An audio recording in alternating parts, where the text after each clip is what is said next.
सरल श्रीमद् भगवद गीता। गीता चिंतन और बोध। लेखक रामचंद्र जोरवर, दार्शनिक सिद्ध साधक। अध्याय 7, ज्ञान विज्ञान योग। कुल श्लोक 30। भाग 29। श्लोक 8 से 12। विषय समस्त पदार्थों में कारण रूप में ईश्वर की सर्वव्यापकता का वर्णन। श्लोक 8 अध्याय 7। रसोहम सु कौन्तेय प्रभास्मि शशि सूर्ययो। प्रणव सर्ववेदेषु शब्द खे पौरुषन ऋषु। विषय रसादि रूप में ईश्वर की उपस्थिति। अनुवाद। हे अर्जुन, मैं जल में रस, चंद्रमा और सूर्य में प्रकाश, सभी वेदों में ओंकार, आकाश में शब्द और पुरुषों में पुरुषत्व हूँ। चिंतन। हर दृश्य के पीछे एक अदृश्य सिद्धांत काम कर रहा होता है, जिसे हम परमात्मा या परमशक्ति कहते हैं। जल हमें सतह पर द्रव के रूप में दिखाई देता है, पर उसके भीतर के पदार्थ को हम अपनी आंखों से नहीं देख सकते। इसकी ठोस अवस्था बर्फ है और इसकी वाष्प अवस्था भी आंखों से दिखाई देती है, लेकिन उनका आंतरिक गुण आंखों से दिखाई नहीं देता। वह गुण ही वह दैवीय शक्ति है। पानी मिट्टी के संपर्क में आया और वहां पड़े पौधे के बीज पानी के संपर्क में आते ही तुरंत अंकुरित हो जाते हैं। मछली पानी में रहती है। पौधे, पशु, पक्षी पानी के बिना नहीं रह सकते। अर्थात जल में अवश्य ही कोई जीवनदायिनी तत्व है जो इस जीवन रूप को जीने, बढ़ने, जीवित रहने के लिए प्रेरित करता है। उसी को हम परमात्मा तत्व कहते हैं। चंद्रमा और सूर्य से पृथ्वी पर आने वाले प्रकाश में भी यही क्रिया होती है। इसमें भी पानी की तरह जीवनदायिनी तत्व है। जीवन पानी से अंकुरित होता है और इस सूर्य और चंद्रमा के प्रकाश में खिलता है। भले ही चंद्रमा का अपना कोई प्रकाश नहीं है, फिर भी कुछ जीवन चंद्रमा की रोशनी की ठंडी छांव में भी फलता फूलता है और बढ़ता है। उस प्रकाश की किरणों में भी वह दिव्यता निहित है। वेद के प्रत्येक अक्षर में ओंकार ध्वनि है। हम जो भी शब्द बोलते हैं वो उसमें निहित होता है। शब्दों के बिना भाषा का कोई अर्थ नहीं है। वह भाषा ओंकार से उत्पन्न हुई है। तो संसार के पीछे जो भी भाषा है उसमें ओंकार निहित है। इसलिए वे ओंकार के माध्यम से प्रत्येक शब्द में निवास करते हैं। आकाश में क्या शब्द हैं? इसलिए हर शब्द बोलते ही आकाश में उड़ जाता है। ऐसा क्यों है कि आज हम पृथ्वी के इस छोर पर टेलीफोन पर बोले गए शब्द को पृथ्वी के उस छोर पर पल भर में सुनते हैं? क्षण भर में वह बात किसके द्वारा वहां पहुंचती है? तो वह इस आकाश के माध्यम से पहुंचता है। किसी के द्वारा कहा गया कोई भी शब्द, किसी भी कारण से उत्पन्न कोई भी ध्वनि इस आकाश में हर जगह एक पल में पहुंच जाती है। यह इसमें शामिल है। ब्रह्मांड के किसी भी ग्रह की आज तक की सभी ध्वनियां इसी आकाश में संग्रहित की गई हैं। वे वहां मौजूद हैं। बात की सभी ध्वनियां, मनुष्य द्वारा बोला गया प्रत्येक शब्द इसमें स्थायी रूप से संग्रहित किया जाएगा। अगर मनुष्य कल ऐसी मशीन बना सके जिससे करोड़ों साल पहले की आवाजें सुनी जा सके तो वह भी संभव है। इतना ही नहीं, दृश्य जगत में जो कुछ रचा जाता है वह वहां नियमित छवियों, चलचित्रों के माध्यम से संग्रहित भी होता है। कल अगर हमें कोई ऐसा उपकरण मिल जाए जो आवाज सुनने के उपकरण की तरह अतीत की फिल्में देख सके, तो हम इस ब्रह्मांड में, इस धरती पर कई साल पहले की घटनाओं और दृश्यों को देख पाएंगे। हम उस मशीन के माध्यम से फिर से देख सकेंगे कि यहाँ मनुष्य का जन्म कब हुआ और उसके जीवन में क्या क्या हुआ। ये ध्वनियां, ये दृश्य इस आकाश में निरंतर संचित हैं। दिव्य सिद्धांत जो इसे संग्रहित करता है वह भी ईश्वरीय सिद्धांत है। भगवान आगे कहते हैं, मैं पुरुष में पुरुषत्व हूँ। मनुष्य जितना उन्नत जीवन अभी तक इस धरती पर पैदा नहीं हुआ है। इस मनुष्य ने इस पृथ्वी पर अनेक खोजें की हैं, परंतु मनुष्य की सबसे बड़ी खोज परा और अपरा अर्थात ईश्वर के चेतन और अचेतन स्वरूप की खोज है। इसलिए आज उसने लोहे की वस्तुओं में प्राण फूंककर उन्हें सड़कों पर दौड़ा दिया है। समुद्र की तलहटी में जाने को विवश कर आकाश में उड़ाया। इसे मनुष्य का पुरुषार्थ कहा जाता है। उसके पास वह ज्ञान होने का अर्थ है कि वह उस परमपिता परमात्मा की खोज है। वह परम आत्मा है। यदि उसने प्रज्ञा का रूप धारण नहीं किया होता तो मनुष्य अब तक जितनी भी खोज कर चुका है उसका आविष्कार नहीं कर पाता। मनुष्य का पुरुषार्थ उसकी बुद्धि से सिद्ध होता है और पुरुषार्थ उस बुद्धि से होता है। बोध। ईश्वर इस ब्रह्मांड में सदैव दो रूपों में व्याप्त है, एक परा दूसरी अपरा प्रकृति। एक चेतन और दूसरी अचेतन प्रकृति। उसका चेतन रूप अचेतन में ही प्रकट होता है। यह वह बेहोशी है जिसे वह अपनी चेतन प्रकृति के साथ तेज करता है। वह चैतन्य रूप अदृश्य रूप में सदैव दृश्य में प्रवेश कर रहा है, उन्हें चलायमान रखता है। यह ब्रह्मांड गतिमान है क्योंकि यह इसमें समाया हुआ है। जल, पृथ्वी, चंद्रमा, सभी ग्रह और तारे, शब्द, ध्वनि, दृष्टि, जीवन, पशु, मनुष्य, सभी में वह चेतना है। जब बिजली उत्पादन चक्र पर पानी गिरता है तो उस पानी में मौजूद ऊर्जा तारों के माध्यम से प्रवाहित होती है। हमारे शरीर में 70% जल है, इसलिए हम जीवित हैं। वह पानी हमारे शरीर में बहकर बाहर निकल जाता है। इसे ही हम परमात्मा कहते हैं और यह इस ब्रह्मांड के प्रत्येक परमाणु अणु में निहित है। वैज्ञानिक अब तक उस परमाणु अणु में इलेक्ट्रॉन, प्रोटॉन और न्यूट्रॉन का पता लगाने में सफल रहे हैं, लेकिन वे अभी भी नहीं जानते कि उन्हें गति कौन देता है या उन्हें वह गति कहां से मिलती है। लेकिन जो इस ब्रह्मांड में हर तत्व को गति देता है वह परमात्मा है, अर्थात वह परमात्मा उन सभी में निहित है। यह इतना सूक्ष्म है कि इसे अभी तक किसी भी जीव की आंखों से और यहाँ तक कि मानव निर्मित मशीनों द्वारा भी नहीं देखा गया है। उसका ही आभास जीवों को होता रहता है। श्लोक 9 अध्याय 7 पुण्यो गंध पृथिव्या च तेजश्चास्मि विभावसो जीवन सर्वभूतेषु तपश्चास्मि तपस्विषु। विषय गंधादि रूप में पृथ्वी आदि में भगवान की व्यापकता। अनुवाद मैं पृथ्वी की पवित्र सुगंध और अग्नि का तेज हूँ। ऐसा ही सभी भूतों का जीवन और तपस्वियों का तप है। चिंतन पृथ्वी कई धातुओं से बनी है। उन सभी धातुओं की गंध अलग अलग प्रकार की होती है। अगर हम मिट्टी पर पानी डालते हैं तो हमें मिट्टी की गंध महसूस होती है। बारिश होने पर भी मिट्टी से एक अलग तरह की सुगंध आती है। यह हवा के साथ मिलकर हमारे घ्राण अंगों को छूता है, जहां हम इसे महसूस करते हैं, लेकिन हम इसे नहीं देखते हैं, देख नहीं सकते। इस पृथ्वी पर अनेक प्रकार के पौधों के अलग अलग फूल और फल होते हैं। हम उन्हें सूंघ भी सकते हैं, लेकिन हम इसे अपनी आंखों से नहीं देख सकते। लेकिन सूंघने की क्षमता से इसे नाक से अनुभव किया जा सकता है। वह भी स्वयं भगवान का अदृश्य रूप है। भगवंत यहाँ कहते हैं कि मैं ही पृथ्वी के सूक्ष्म रूप में समाहित साक्षात ईश्वर हूँ। हमें इस धरती पर मिट्टी जैसा कोई दूसरा रसायन नहीं दिखता। जब पानी, हवा और धूप मिलती है तो बीज अंकुरित होते हैं, उनके गुणों के अनुसार बढ़ते हैं। मिट्टी वही है, लेकिन उसी मिट्टी से कड़वे, मीठे, तीखे, कसैले पौधे उगते हैं। यह कैसे होता है? इसका उत्तर मनुष्य को अभी तक नहीं मिला है। ये जीव जंतु, कीट पतंग, पक्षी, मनुष्य, पशु पक्षी सब इन्हीं 5 तत्वों के मेल से बने हैं। कुछ समय तक रहने के बाद ये फिर से गायब हो जाते हैं।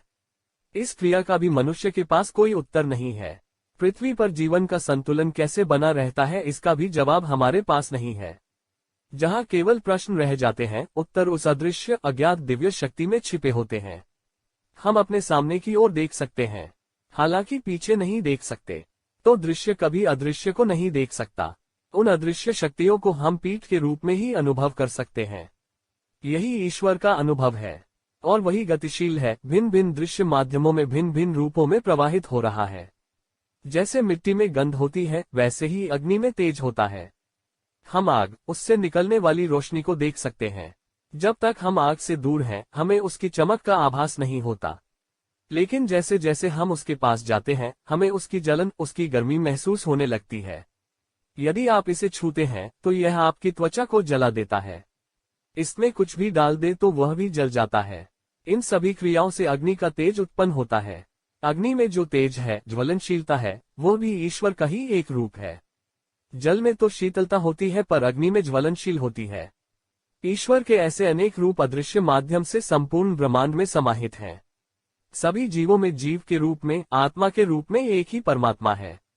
उसके बिना कोई भी जीव चलने या बोलने में सक्षम नहीं होगा, नहीं चल सकता। इसलिए सभी प्राणियों के संबंध में भगवान कहते हैं, मैं सभी भूतों का जीवन हूँ और मैं तपस्वियों का तप हूँ। तप है साधना या कर्म, कुछ की यहाँ एक तरफा समझ हो सकती है। तप ही एकमात्र ध्यान है जिसे बहुत से लोग देखते हैं, लेकिन हर आत्मा को तपस करना पड़ता है। अन्न अर्जन और जीविका चलाना भी तप है। तप के बिना कोई कार्य, कोई कर्म नहीं होता। वो एक प्रेरणा है, एक शक्ति है। भगवान ने उसी प्रेरणा को, उसी शक्ति को तप नाम दिया है। यह प्रेरणा, प्राणियों के भीतर यह शक्ति भी परमात्मा का अदृश्य रूप है। यह वही शक्ति है जो जीव मात्रों, भूतों को जीवन जीने में मदद करती है। यह ब्रह्मांड के प्रत्येक परमाणु में प्रवाहित होता है। इसलिए यहाँ न केवल जीवित प्राणियों को लिया जाता है, बल्कि सार्वभौमिक सृष्टि, ग्रहों, सितारों को एक ही प्रेरणा और एक ही शक्ति द्वारा संचालित किया जाता है। वही उनकी तपस्या है, वही उनमें निहित परमात्मा है। बोध, एक अदृश्य शक्ति पूरे ब्रह्मांड में काम कर रही है, जो हर दृश्य वस्तु, जीवन, ग्रह और तारे को चला रही है, प्रेरित कर रही है और सशक्त कर रही है। हम उसे परमात्मा, ईश्वर कहते हैं। हम एक भी तत्व, एक भी ऐसा स्थान नहीं खोज सकते जहां यह मौजूद न हो। इसके कई रूप हैं, लेकिन हम इसे अपनी आंखों से नहीं देख सकते, लेकिन हम उनका अनुभव ले सकते हैं। मिट्टी की गंध, फूलों की सुगंध, अग्नि की चमक, जीवों की आत्मा या जीव और भूतमात्र यानी तप में काम करने की प्रवृत्ति, ये सभी परमपिता परमात्मा के अदृश्य रूप हैं। लेकिन हम इसे अपनी आंखों से नहीं देख सकते, लेकिन हम उनका अनुभव जरूर ले सकते हैं। श्लोक 10 अध्याय 7। बीज मां सर्वभूताना विद्धि पार्थ सनातनम। बुधिर्बुद्धिम तामस्मि तेजस तेजस्विनामहम्। विषय, बीज रूप में ईश्वर की व्यापकता। अनुवाद, हे अर्जुन, मैं सभी भूतों का शाश्वत कारण हूँ। मैं बुद्धिमानों का ज्ञान और तेजस्वियों का तेज हूँ। चिंतन, सभी रूप भूत हैं, चाहे वह चेतन हो या निर्जीव। पेड़ पौधे, जानवर, कीड़े मकोड़े, जलीय जानवर, जमीन के जानवर, इंसान सभी भूत हैं। इसके अलावा पत्थर, मिट्टी, अन्न, वायु, आकाश, चंद्रमा, सूर्य, तारे भी भूत होते हैं। भूतों में वह सब कुछ शामिल है जो आंखों को दिखाई देता है और शरीर को भी। लोगों की यह भ्रांति है कि भूत मर जाती है। कई लोगों द्वारा मृत आत्माओं को केवल भूत ही माना जाता है। यह एक गलतफहमी है, यह एक अंधविश्वास है। भूत शब्द को ही लोगों ने विकृत कर दिया है। इन अंधविश्वासी लोगों ने ही यहाँ भूत शब्द से भय को जोड़कर हमारे भय को बढ़ाने का काम किया है। इन असली भूतों के अलावा दुनिया में कोई अदृश्य भूत नहीं है। यह एक भ्रम है, एक पूर्ण अंधविश्वास है। जब कोई व्यक्ति मरता है तो वह भूत बन जाता है, जो समय समय पर उसी रूप में प्रकट होता है, लोगों को पीड़ा देता है, दूसरों के शरीर में प्रवेश करके शेष इच्छाओं को पूरा करता है। यह सिर्फ एक रूप है, एक विचार है, जो इंसानों द्वारा लड़ा गया है। एक बार जब शरीर में आत्मा इसे छोड़ देती है तो यह किसी अन्य शरीर में फिर से प्रवेश नहीं कर सकती है या उसी शरीर को फिर से प्रकट नहीं कर सकती है। यदि वह वापस आना चाहता है तो उसे फिर से पंच महाभूत की अंगूठी पहनकर नए शरीर में जन्म लेना होगा। फिर वही बीज पैदा करना है। फिर बचपन, जवानी और बुढ़ापा से गुजरना पड़ता है। दो आत्माएं कभी एक शरीर में एक साथ नहीं आती। यह एक ढोंगी का भ्रम है, एक द्वंद्व है, डर से पैदा हुआ एक विचार। जैसे एक म्यान में दो तलवारें नहीं रह सकती, वैसे ही एक शरीर में दो आत्माएं नहीं रह सकती। 10 लीटर पानी की बाल्टी में 20 लीटर पानी नहीं आ सकता। लाशों की बाल्टी फटी सड़ी हुई है, उसमें भी कोई आत्मा प्रवेश नहीं कर सकती। उसके लिए एक नया बीज पैदा करना होगा। वही भूत फिर से जन्म लेता है, प्रकट होता है। इसीलिए पृथ्वी पर या ब्रह्मांड में इस दृश्य जगत का संतुलन बना रहता है। अगर ये काल्पनिक भूत बार बार दिखने लगे तो यहाँ 1 इंच जगह भी नहीं बचेगी। पुनर्जन्म के विचार में भूत की अवधारणा को जोड़ने से लोगों के मन में भूत शब्द का भय बढ़ गया है। जो दिखाई दे रहा है वह भूत है, वही ईश्वर का साक्षात रूप है, साक्षात स्वरूप है। वही सनातन कारण है, मूल कारण केवल ईश्वर भगवंत है। इसके अतिरिक्त अन्य कोई भूत, दैत्य आदि नहीं है। यह केवल एक व्यक्ति का स्वभाव है। लोग उन्हें भूत, दैत्य आदि समझते हैं। भगवान के दो मुख्य रूप, एक अदृश्य और दूसरा दृश्य, जिसका प्रत्यक्ष रूप भूत है, जिसे भगवान ने अपरा प्रकृति कहा है। इसलिए मनुष्य को प्रत्येक प्रकट तत्व को इस प्रकार देखना सीखना चाहिए कि वह यह न भूले कि प्रत्येक दृश्य भूत है और उसका कारण परमात्मा है। इस श्लोक में भगवान आगे कहते हैं, मैं ज्ञानियों की बुद्धि और तेजस्वियों का तेज हूँ। बुद्धि और तेज भी उस परमात्मा के अव्यक्त रूप हैं। इनके लिए भूत शब्द लागू नहीं होता, लेकिन भूतों के अंदर की ऊर्जा या गुण भी उस परमात्मा का अव्यक्त रूप है और वही ऊर्जा इन भूतों को प्रेरित करती है। यदि मनुष्य के पास बुद्धि नहीं है तो क्या मनुष्य जीवित रह सकता है? इसकी कल्पना करें। मनुष्य के शरीर का सारा खेल उसकी बुद्धि पर आधारित है। उसकी बुद्धि उसे धारण करती है और उसके व्यवहार का निर्माण करती है। शरीर को भूख लगती है, लेकिन पहले उस भूख को मिटाने की बुद्धि होती है और फिर वह अन्न जल खाकर अपनी भूख मिटाता है। उसकी हर चाल उसकी बुद्धि द्वारा नियंत्रित होती है। इसलिए बुद्धि न केवल बुद्धि है बल्कि एक तेज भी है। हम हमेशा व्यवहार में मानव बुद्धि की प्रतिभा का उल्लेख करते हैं। तेज का अर्थ है शक्ति, जिसके बिना गति नहीं होती। इसलिए इन सभी दृश्यमान भूमात्राओं को तभी गति मिलती है जब बुद्धि और प्रतिभा काम करती है। इसलिए इस श्लोक में भगवान ने स्वयं के बारे में कहा है कि भूतों का अर्थ है भगवान का प्रकट रूप और बुद्धि और तेज का अर्थ है उस भगवान का अव्यक्त रूप जो इन भूतों को प्रेरित करता है। यह वास्तव में वर्णित है। बोध, इस ब्रह्मांड के सभी भूतों का स्वभाव अपनी बुद्धि और तेज से बदलता रहता है। प्रत्येक भूत की उत्पत्ति और विनाश उसकी बुद्धि और तेज की शक्ति में निहित है। हम दृश्य प्रकृति को कई अलग अलग तत्वों से बना हुआ देखते हैं क्योंकि उन तत्वों के भीतर की प्रतिभा और बुद्धि उन्हें आकार देती है। यह उन्हें इस तरह बनाता है। सोने और लोहे के बीच का अंतर उनके भीतर की प्रतिभा और बुद्धिमत्ता की डिग्री के कारण है, जो उनके निर्माण का कारण है। वैज्ञानिकों ने इनके बनने का कारण इनके अंदर परमाणु अणुओं की संख्या, इलेक्ट्रॉन, प्रोटॉन, न्यूट्रॉन की गति से निर्धारित किया है। मोटे तौर पर हम उनके लिए बुद्धि और तेज शब्दों का प्रयोग करते हैं, लेकिन उन धातुओं के बाह्य और आंतरिक गठन का कारण ब्रह्मांड की चेतन और अचेतन अवस्था है, जिसे हम परा और अपरा प्रकृति कहते हैं, जिसे हम ईश्वर का प्रकट और अव्यक्त रूप कहते हैं। श्लोक 11 अध्याय 7। बलम बलवता चाहम कामरागविवर्जितम धर्माविरुद्धो भूतेषु कामोस्मि भरतर्षभ। विषय, शक्ति में ईश्वर की सर्वव्यापकता। अनुवाद, हे भरतश्रेष्ठ, बलवानों की अनासक्ति और इच्छारहित शक्ति और समस्त प्राणियों में धर्म अर्थात शास्त्र के अनुकूल कार्य में ही हूँ। चिंतन। इस श्लोक में भगवान अर्जुन से बल के बारे में चर्चा कर रहे हैं। बल वास्तव में क्या है? कलाई में या मन में? कलाई की तुलना में बुद्धि में ताकत हमेशा अधिक होती है। कई शर्मीले लोग अक्सर बातूनी, चतुर लोगों से डरते हैं।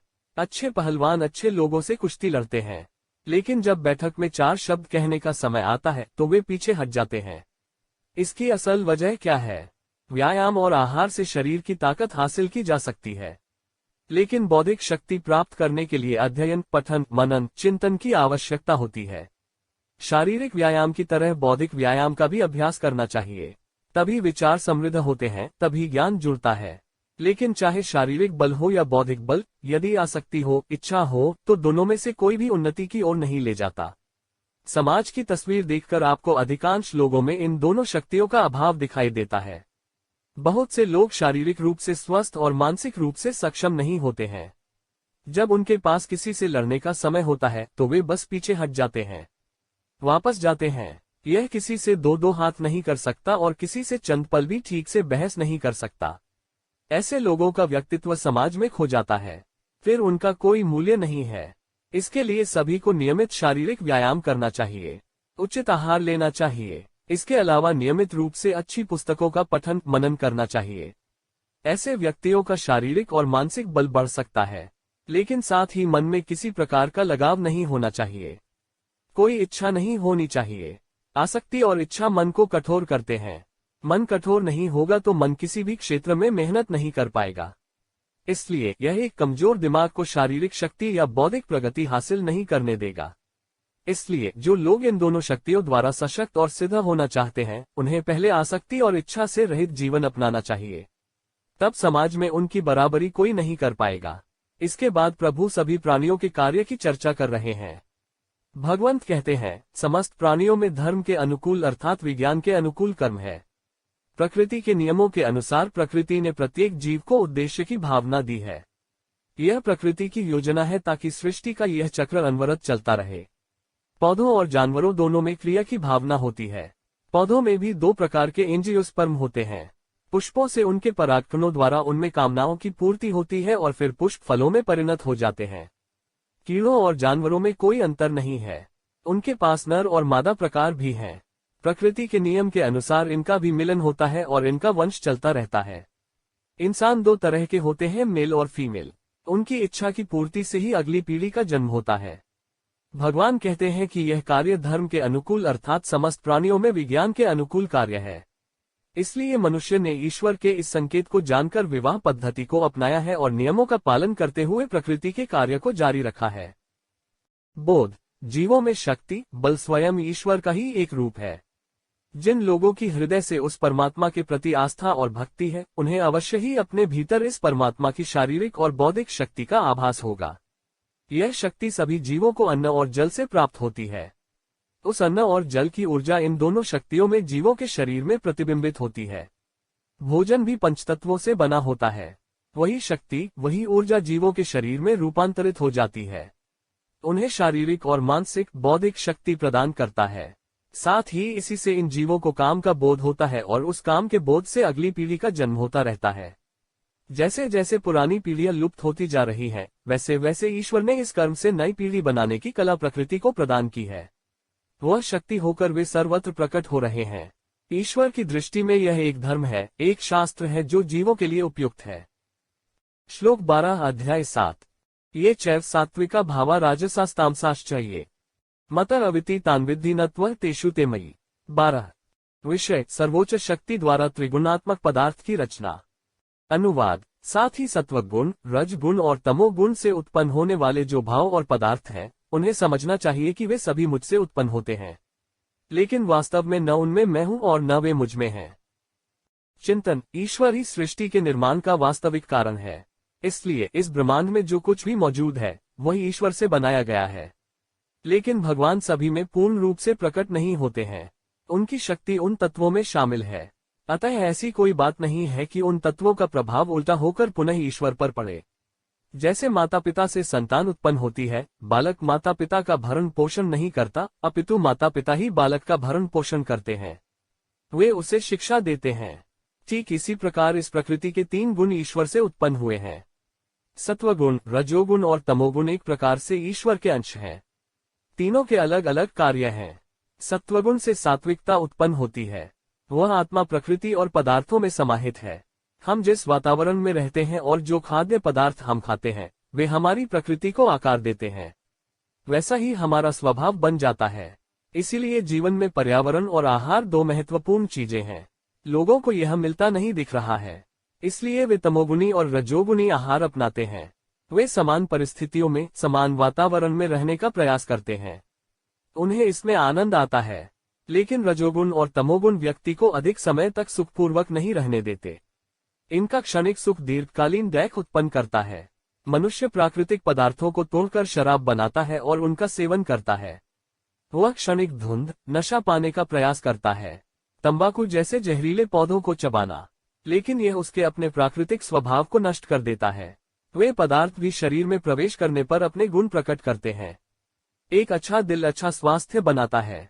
मनुष्य सोचता है कि वह बहुत बुद्धिमान है, लेकिन वह नहीं जानता कि इन व्यसनों में लिप्त होने पर उसकी बुद्धि कहाँ गिर जाती है। ये व्यसन उसकी बुद्धि भ्रष्ट कर कामवासना के गर्त में धकेल देते हैं। तब चारों ओर से उसके बलवान शरीर और बुद्धि का नाश होने लगता है। तब उसे सात्विक भोजन भी मीठा नहीं लगता। तामसी, राजसी भोजन उसकी जीभ पर लग जाता है और वह सचमुच आत्मदाह कर लेता है। भगवान उसे यह सब करने की अक्ल नहीं देते। भगवान हमेशा सभी को अच्छी चीजें देते हैं, लेकिन परमेश्वर का इससे कोई लेना देना नहीं है कि मनुष्य इसे बिगाड़ना शुरू कर दे। मनुष्य के अतिरिक्त प्रकृति में और भी पशु पक्षी हैं, वे कभी प्रकृति के विरुद्ध नहीं जाते। यही कारण है कि वे एक परिपूर्ण जीवन व्यतीत करके अपनी सांसारिक यात्रा पूरी करते हैं। उन्हें पुनर्जन्म की कोई चिंता नहीं है, कल की भूख की कोई चिंता नहीं। लेकिन मनुष्य कल की भूख और पुनर्जन्म में उसे क्या भोगना पड़ेगा, इसकी चिंता करता है। यदि वह इन पशुओं की तरह वैराग्य का जीवन व्यतीत करता है, तो उसे इन चिंताओं का सामना नहीं करना पड़ेगा। इसलिए भले ही सत्व, रज, तमोगुणों की रचना ईश्वर के मूल स्वरूप से हुई है, लेकिन यह पूरी तरह हम पर निर्भर है कि हमें कौन से गुणों को अपनाना चाहिए। उस परमपिता पर उनका कोई प्रभाव नहीं पड़ता। अगर ऐसा होता है तो यह हमारा नुकसान है। जैसा वह है, वह शुद्ध, निर्मल, निष्कलंक है। तो हमें किस प्रकार के वातावरण में रहना चाहिए, हमें किस संस्कृति को अपनाना चाहिए और भोजन का सेवन कैसे करना चाहिए, हमारे पास ऐसी फायदेमंद बुद्धि होनी चाहिए। बोध, सत्व, रज और तमोगुण केवल पदार्थों में ही नहीं होते, वे भी प्रकृति में विद्यमान हैं, इसीलिए उनके भाव भी वातावरण में निर्मित होते हैं। पृथ्वी पर 3 प्रमुख ऋतुओं का मूल कारण भी तीनों गुणों का योग ही है। इन तीनों गुणों में गर्मी, सर्दी और बरसात भी शामिल है। प्रकृति अगर नाराज हो जाए तो बिल्कुल लाल रूप धारण कर लेती है। आपदाएं और भूकंप आते हैं। गर्मी में तापमान बढ़ जाता है, सर्दी में ठंडक, वर्षा मध्यम है। अतः वातावरण भी इन तीनों गुणों से इन ऋतुओं के अनुसार प्रभावित होता है। इसके अलावा ये तीनों गुण हमारे आसपास की परिस्थितियों और संस्कृति में भी पाए जाते हैं। संतों की संगति में मनुष्य सदैव शांत और प्रसन्न रहता है। वह उस सांसारिक व्यक्ति की संगति में समस्याओं से पीड़ित है, और व्यसनी, कामी, गुंडों की संगति में उसकी बुद्धि भ्रष्ट हो जाती है। वह आपराधिक प्रवृत्ति का हो जाता है, पापों की ओर ले जाता है। इसमें साधु लोग सदा सत्वगुणी आहार ग्रहण करते हैं, जिससे उनका मन और तन सत्वगुणी बना रहता है। संसारी मनुष्य आहार करता है तो उससे आसक्त हो जाता है, बहुत सी बातों से मोहित हो जाता है। मन में स्वार्थी प्रवृत्ति होती है। अपराधी लोगों को पता नहीं है कि वे किस लिए जीते हैं, क्यों जीते हैं, कैसे जीते हैं। ये हमेशा तामसी खाना खाते हैं। वे शराब, मांस, नशीला पदार्थ खाते हैं और फिर उनका दिमाग विवेक का साथ नहीं देता। यह धीमा हो जाता है, उसका बौद्धिक गुण दीपक की तरह बुझ जाता है और फिर ये लोग कामवासना में ही अपराध का जीवन जीते हैं। तो ये 3 गुण 3 प्रकार के लोगों को प्रभावित करते हैं। अब तक हमने 7वें अध्याय के श्लोक नाम 8 से 12 तक कारण रूप में ईश्वर की सर्वव्यापकता का वर्णन विषय पर अध्ययन किया। श्री कृष्णार्पणमस्तु।